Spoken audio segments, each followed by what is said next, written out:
All right, guys, it's been a very exhaustive day. We've completed our third set for the tire testing. Gerald, set 3, how do you feel?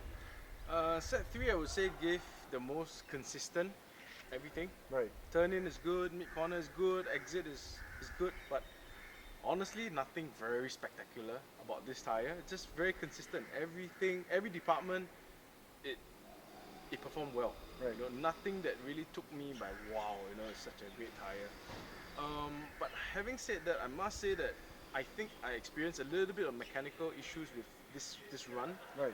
The engine power seemed to be a little bit Reduced. reduced. I Right. seem to be suffering with the revs, so that can affect a little bit. But other than that, I would say this is the best all-round tire in terms of pushing it to the limit. Is quite forgiving.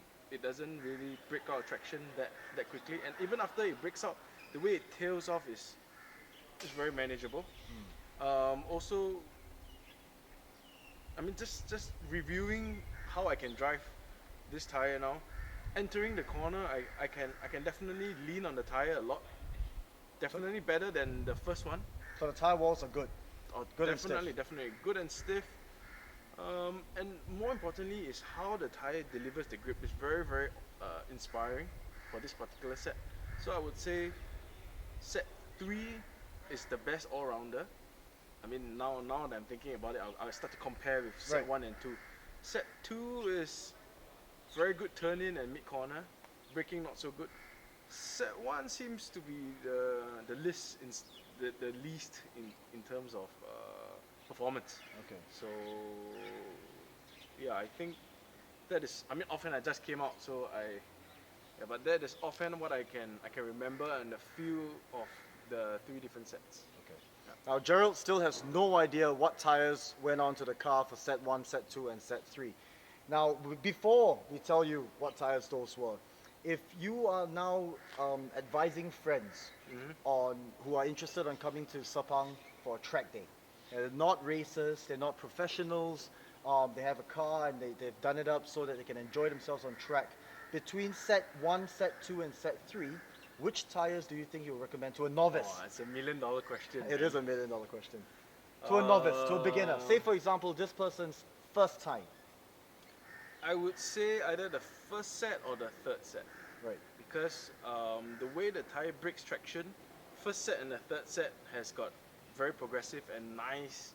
The way it breaks is quite nice, not so sudden. Right. Second set feels a lot like a race tire. So the moment it goes faster. You know. Okay. But if you ask me, I don't mind that. Right. But maybe for a newbie, you know, first time, either the first one or the third one. Now, again, Gerald has no ideas what tires went on to set 1, set 2, and set 3. I'm going to tell him now, and let's see his facial expression, all right? Set 1, you were on Bridgestone RE11s. Okay. What do you think set 2 was? You have Yokohama, you've got Toyo, you've got GT Radial, you've got Hankook. What do you think set 2 was? Hankook? Because it feels like a race tire. Almost.